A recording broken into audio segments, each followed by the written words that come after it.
Hey campers, welcome back to the next episode of Ghost Storying. I'm psychic medium Amy Shuford, and this is my sidekick, Savannah Moon. So today's episode actually takes place in one of the treatment rooms that I've had when I had a sticks and bricks business. This is one of them right here,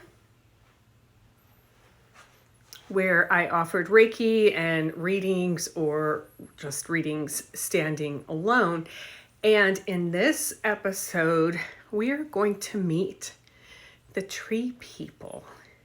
So gather around the virtual campfire and let's get started. So this is one of the treatment rooms that I've had over the years when I worked via sticks and bricks pre-COVID. And I must say, it was one of my favorite for the space itself. I was very much drawn to it, and little did I know that Spirit had a plan in moving me to this location. As I've said before, it took me a long time to understand and to come to terms with my mediumship. And I really tried to push back my abilities to stuff them down, to do anything to avoid it. And quite frankly, I didn't know that that I could communicate back to them. So figuring that out helped a lot. But Spirit led me to Reiki, which was a way of opening up my abilities. Because in the treatment room during a session, I can't tell you why, but I always felt very comfortable. And that's really when I accepted my calling as I started working with angelics and departed loved ones while in the Reiki sessions, and where I first met elementals. Now, one of my favorite, I know I hate to have favorites, but I love the tree people. Tree people and rock people, I just adore them.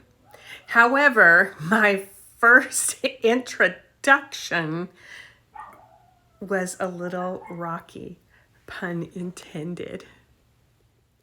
So I shared a treatment room with a very talented crystal healer, and I call her a rock reader, Heidi Thomas, which some of you may know.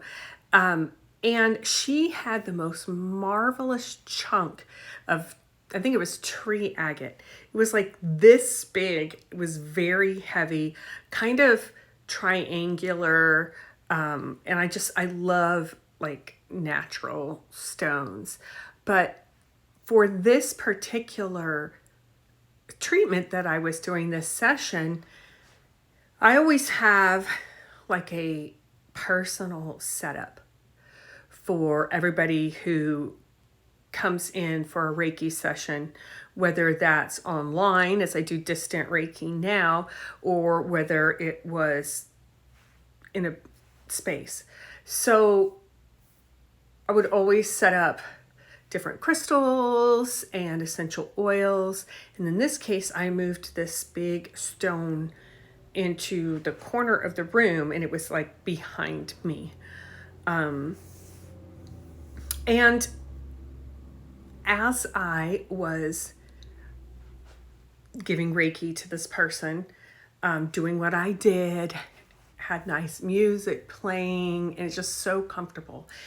And when you do Reiki, sometimes in the sessions, and again, I don't know why, but sometimes you're very much aware of the different people working with you, whether it's angelics, departed loved ones. And sometimes I would see them, sometimes I would just feel them and know that they were there. Sometimes they take over part of the session, or they'll be working at the person's feet while I'm working on the person's head, or whatever it may be. And I got very used to that. But in this particular session, when I was working on the person, let's see if I could do that. Okay, so they're laying here on the bed, let's say, and I'm working on the person, doing what I'm doing, and I hear behind me, "Don't be afraid." What? Say anything to me, but don't be afraid. What do you think of instantly? I'm like, oh my God. I honestly, I did kind of go brace myself a little because, you don't want to hear that. It's just human nature. But then all of a sudden, I could feel like just joy, happiness, a very light feeling. And all of a sudden I saw these little peoples, and they kind of looked like a cross between like Yoda and what are those people? I think they are in Frozen. I forget what they're called in the movie, but they're just very happy. I call them people, but entities happy. And because they're elementals and they're not people. So, and they just did what they did. And one of the wonderful things about being a healer, whether you do Reiki or any kind of energy healing, you get the blessing of healing as well. Like, it's such a great experience when you are doing the channeling of the universal energy, right? And you get to share in that. And it's a very sacred thing. But I just loved it. Thank you so much for being here. If you haven't already, hit the like button, leave a comment, subscribe to my channel, and let's meet weekly around the virtual campfire. After my first introduction to the tree people during this Reiki session, I started seeing them in other sessions and out in nature. There was just something about, I guess, my own spirit having the comfortability of first being introduced to some of these spirits while working in a Reiki or crystal healing session. So who do I see tree people around? A lot of times I see them around tree communicators, people who are very much in tune with the earth. I always say some people are earth, some people are sky, some people are earth and sky. I mean, theoretically, we're all of those things. But while here in immortal existence, for whatever reason, some people are more apt to identify with earth or sky. It's the best way I can explain it. But as I go further along, or as I did in my journey and do, because we're all still learning, we're all still ascending. There are many different levels, and we have many different spiritual awakenings in our lifetimes. But I see certain things. Like, I'm going to give you an example of someone who was always very attracted to green tones and nature in general. They started, all their crystals were green. Didn't matter. They were just green. Didn't matter what they were. And, I always tell people, just go and whatever you resonate with, that's the stone that wants to work with you. And there's nothing wrong with saying, hey, I want to increase my intuition. I'm going to get a stone. Let me just ask someone at the crystal shop or look online or in books to find out what correlates with that. There's nothing wrong with that. But you don't have to know what is ready to be healed with you or to express itself through you, right? So you see people who are attracted to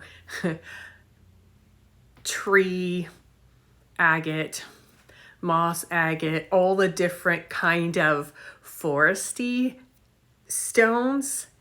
And I've worked with so many people that it turns out that now a lot of healers too. I'm being shown a lot of healers too, just so people know that. A lot of healers are attracted to green. But there are many people that I've worked with that their dominant ability has to do with the forest, whether they're tree readers, whether they can communicate with trees, and just like as in mediumship with spirits, although I can do trees too, there are people that communicate strictly with trees, or these people, I'm trying to find an example that I can give you without quoting someone's personal experience that they may not want shared.